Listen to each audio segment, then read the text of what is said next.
Hey, Shalom, Shalom. I want to start off by giving all praises to Yahweh, Bahashem, Yahushai, Bahashem, Achar HaKadash.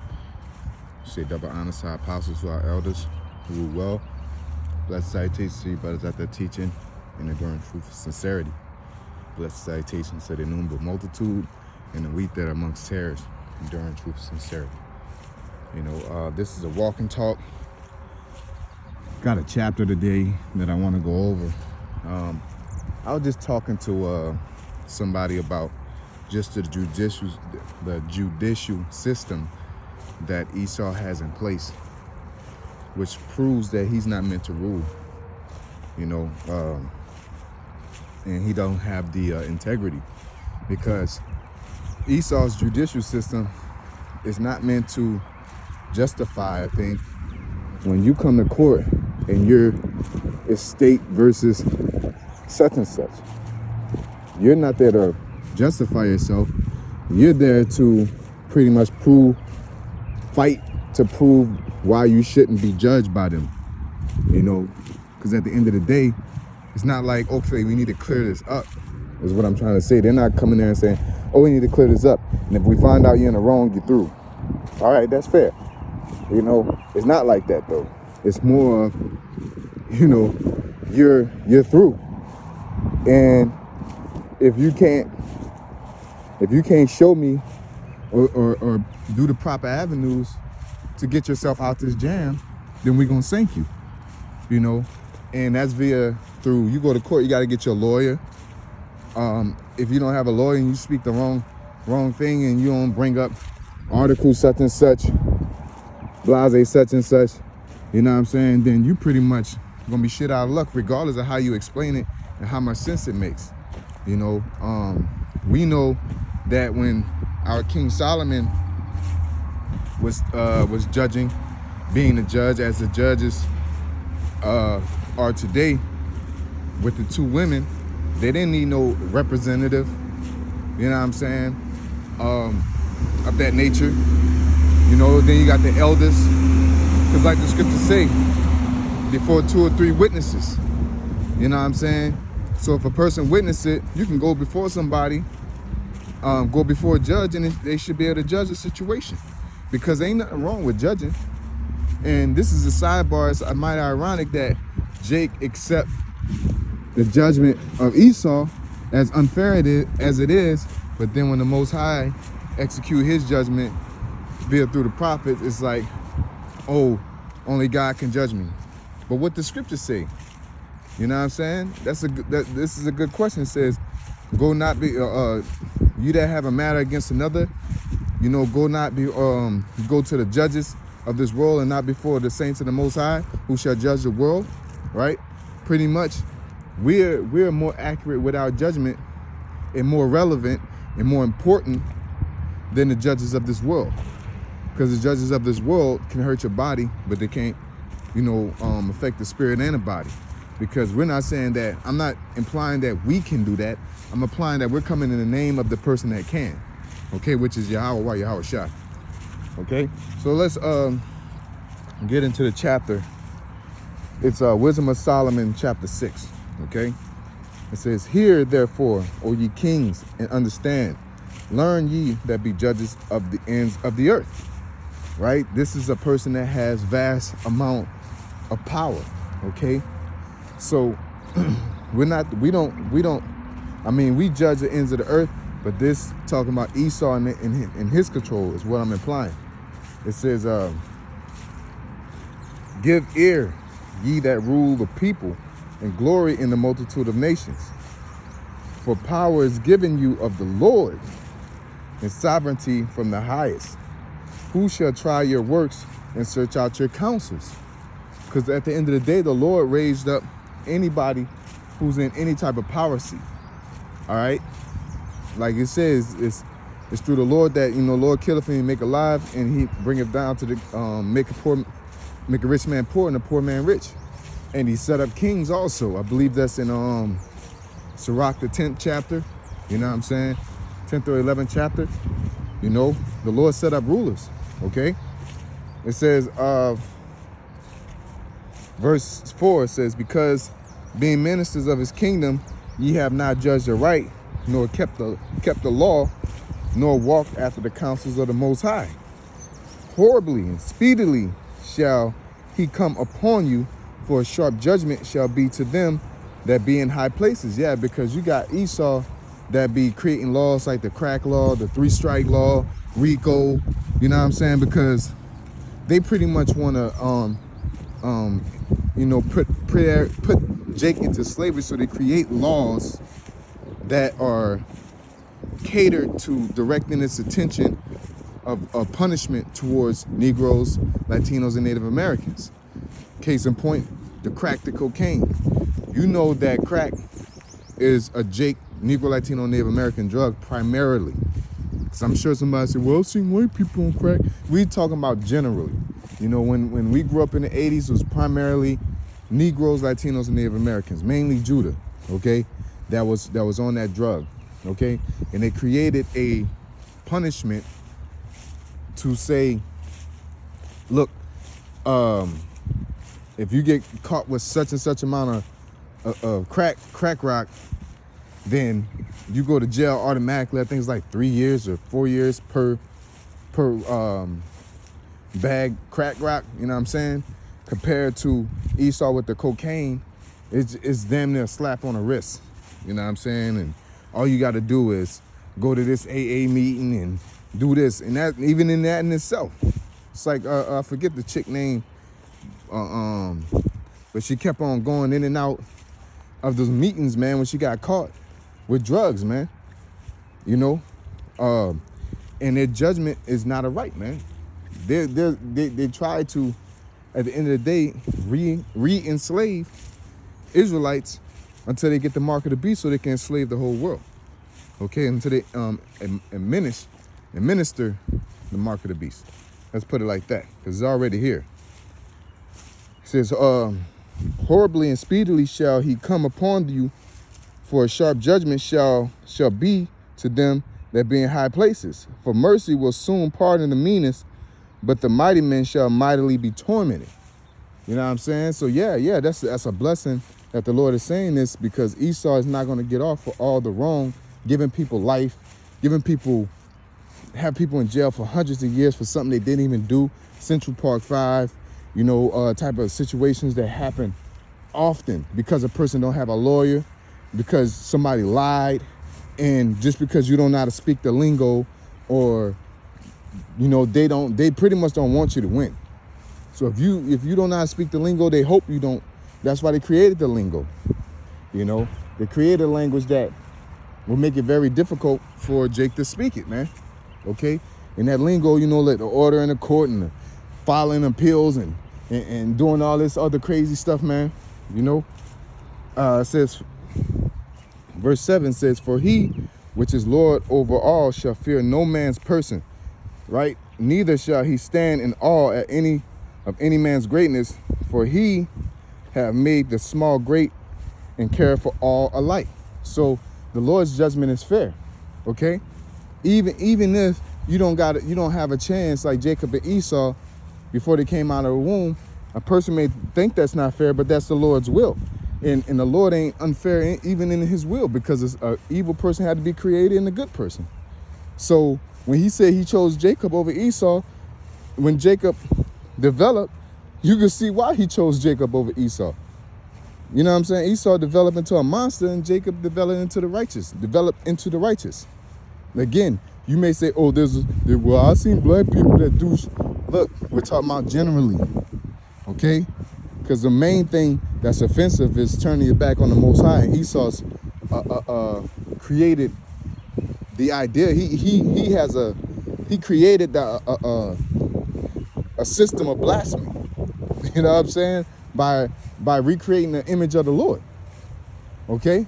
By lying on the image and getting the whole world to believe in that. You know?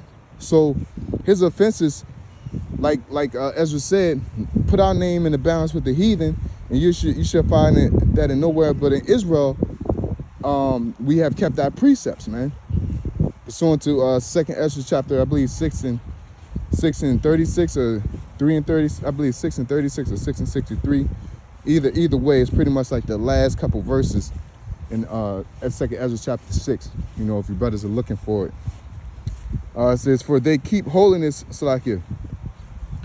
Verse 11, it says, wherefore set your affections upon my words, desire them, and ye shall be instructed. Wisdom is glorious and never fadeth away. Yea, she is easily seen of them that love her, and found of such as seek her. She preventeth them that desire her, and making herself known unto them. Whoso seeketh her early shall have no great travail, for he shall find her sitting at his doors. Think therefore upon her perfection of wisdom, and whoso watcheth her shall quickly be without care. You know what I'm saying? Because at the end of the day, this wisdom is what we use to judge. All right. Going back to our King Solomon, he mentioned that, you know, with the two women, and they said, oh, this is my baby and this is my baby. And said, well, okay, through wisdom, he said, well, I cut him in half. I cut the child in half. And then the mother said, no, you know, let her keep him, because he knew that, you know, if the real mother wouldn't want nothing to happen to that child, regardless if they get to keep him or not, because a mother would never let that happen, right? So the other woman was like, okay, cool. You know what I'm saying? And that through wisdom and prudence, Solomon, our predecessor Solomon, which is Yahweh Shai, you know, before he was Yahweh Shai, you know, he pretty much made a very prudent and judicial and clear judgment, man. That judgment gave clarity. All the judgments of the Lord gives clarity. When you stone somebody, man, when you get the congregation to stone somebody, you're making them get involved in judging somebody, so they can feel you stoning somebody. You be like, damn, man, you gotta stone them to death. So you know how like much impact and how much pain you're dealing. So that would make you turn around and do what? Not want to do the same thing that they did to receive that judgment, you know? And the Lord's judgment is a right, man. And this world is trying to demonize the Lord's judgment by trying to make it as though his wisdom is obsolete, that his judgments are unfair. You know, Esau's judgment when he had Jacob into slavery compared to Esau's, compared to the Lord's idea of slavery is nowhere near the same. Nowhere near the same in judgment. You know, the Lord's judgment in slavery is fair, because there are people that can't afford to take care of themselves, so they become indentured slaves. You know, and of course there's order. So Israelites, of course, being a chosen, that was judgment, and that's fair, because they have to have somebody to rule the world. You know what I'm saying? And then the people that are destined to rule the world are the ones that are most in league and respect his ways and his laws. So the Lord is just, man. All right, but Esau isn't just. But he'll say innocent until proven guilty. He'll say that. You know what I'm saying? But he don't uphold that. And that's the problem with Jacob, is that our people, Jacob being our people, Jacob, is that you guys are superficial. All he got to do is tell you, I come in peace, and you believe it. You know? But then you look at his rap sheet, he ain't never came in peace. He ain't never do nothing of fruitful to society. Anything that he did, even if it was fruitful like medicine, it has side effects. It has a downside. It has a catch-22. You know? But yet our people don't trust in the wisdom of Yahweh Hashem Yahweh Shai, but the sign so-called of Esau, man. And it has never been 100% pure. But the Lord's judgment is pure, man. And we should rely on that. All right? I think I'm gonna finish this chapter out just through the Spirit, so we can get a chapter in for the day, you know? So to think therefore upon her perfection, to think therefore upon her is perfection of wisdom, and whoso watcheth her shall quickly be without care. For she goeth about seeking such as are worthy of her, showeth herself favorably unto them in the ways, and meeteth them in every thought. For the very true beginning of her is desire of discipline, and the care of discipline is love. You know, the desire of disciplines pretty much to afflict yourself into edification, man. And that affliction comes through studying, experience, being humble, applying, because you're not gonna, when you're into discipline, it's not gonna be no easy road. You know what I'm saying? It's always gonna be some type of obstacle hindering you, whether it's you or whether it's an outside force. And it's up to us to overcome these odds. All right, that's why we're disciples, and it's true. We're maintaining our discipline, but in maintaining that discipline is going to be adversity, people doubting, people naysaying, people coming against, different things of that nature. Okay. It says in verse 18, it says, "And love is the keeping of her laws, and the giving, Salakia, and the giving heed unto her laws is the assurance of incorruption." You see? So the laws in itself, which Esau do not like to follow, the laws of the Bible, is going to stop incorruption. You know what I'm saying? That Rico shit, that's demonic, man. You can shake a nigga hand and you through. Hey, even though he's a nigga, look at what's that guy? Man, I forget this dude. He just went to jail, man. Punch you in your face. I don't know the guy's name, but there's a guy that he just was around somebody that had a gun. He was around a gang member, and he got indicted and lost his life because of what another person did. That's wickedness, man. You know what I'm saying? You know how many people get... But Esau, what's even more wicked is when he do it, he don't go to jail. It should definitely be consistent. If you do a crime, you should go to jail. You know what I'm saying? If it's like that, or he resisted arrest. Why would you create a law that's punishable unto death? You know what I'm saying? Then if now there are situations of circumstance, but that's not like that. Esau's judgment is not aright, man. He was resisting arrest, so that's the reason why we had to kill him. Or he had a record, so that's the reason why we had to kill him. Well, you should have killed him when he did the crime. You know what I'm saying? That should not justify you. You jaywalk, and then you get arrested down the line somewhere, and that justify, oh, well, he had a record, so he should be killed. Well, Esau, you got a record. You got a big boy record, man. If you bomb somebody and you miss and hit the wrong spot, you murdered somebody, you should be put to death. That's a record, right? But Esau is unfair in his judgment. He's unjust. But our people will run to it and trust in it. But that time is coming to an end because our people are beginning to lose faith in Esau's judgment, execution of judgment. Well, they know. Esau just had that power, so Jake just cling onto that power more than anything, So let's continue on. Verse 20 says, "Therefore the desire of wisdom bringeth to a kingdom. If your delight be then in thrones and sepulchres, O ye kings of the people, honor wisdom that ye may reign forevermore."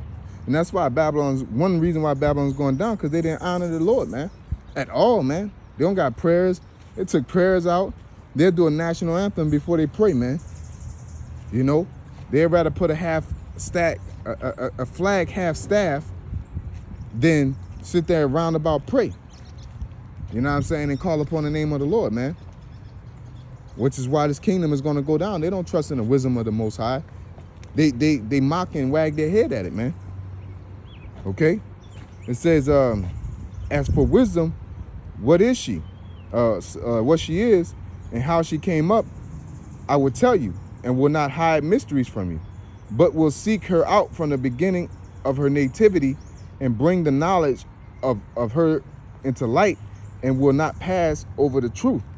Neither will I go with consuming envy, for such a man shall have no fellowship with wisdom. Again, Esau has very much consuming envy towards Negroes, Latinos, and Native Americans. That's why the laws that they create are like that. That's why they police impoverished areas, knowing and saying, okay, this area has a high crime rate. That's why we're pumping a lot of money into the police system to pretty much afflict them, knowing, okay, you have three common denominators. You have crime, you have policing, which pretty much watches over crime, and then you have the reason why crime exists, and you got the solution, okay? Crime exists because of poverty, all right? Poverty exists because of lack of low education. Then you got money, all right? So to get rid of crime, you have police to pretty much immediately get rid of it. It's like alcohol to a wound, you know what I'm saying? But you know that if you increase education, where there's good education, there's less crime. Why are you pumping more money into policing as aversion to pumping money into education? It's because you don't mind the crime going on. You just want Jake to go to jail. You know, if you don't have any education or any money to represent yourself, because you know poverty and crime goes together, okay? So if you arrest someone, then you know they don't have a lawyer. And then if you create a system to where you need a lawyer, we're not gonna listen to you, or if you don't talk this specific language, in Betty in document A1918, Betty Sendevaz did this or whatever, and this proves that I'm exonerated or I shouldn't be judged, and you gotta talk that you don't have the access to the books or the resources, and they purposely make it so you're unable to be what? Successful in getting out. They judge not aright, okay? Esau does not judge aright, as the beginning of this chapter says. It says, but the multitude, verse 24, but the multitude of the wise is the welfare of the world, and a wise king is the upholding of the people. Receive therefore instructions through my words, and it shall do you good. That's the reason why Esau has to go down, because they don't trust the judgment of the Lord's words. You go to Wisdom of Solomon chapter 2, it tells you who trusts in the Lord's words. All right? And it tells you who don't. And it tells you from the perspective of the person who doesn't, which is the heathen, ultimately Esau. They say that we upbraided their ways. We're meant to be the rulers of the earth, not because to mock or belittle another nation. No, because we will judge aright, because we will judge in the name of the Most High, man. We'll judge according to his ways, his laws, and his will. Not because we want, if we get these people to make this for this price, or judging in anger, or you're dark, you got something I want, you got skin color I want, or spiritually having a vendetta against a nation. You know what I'm saying? That's how Esau is judging, man. Okay? Now the Lord has a spiritual vendetta against Esau. Let's play devil's advocate or angel's advocate. But it's for a good reason. Not because you tricked them into being a demon, because they're inherently spiritually a demon. They're a demon in a human body, man. That's all it is. So with that being said, I'm saying call law y'all by Shem Shai, Lara Kakadash, double honor to our apostles, who are elders who rule well. Blessed salutations to you brothers out there teaching and doing truth sincerity. Shalom.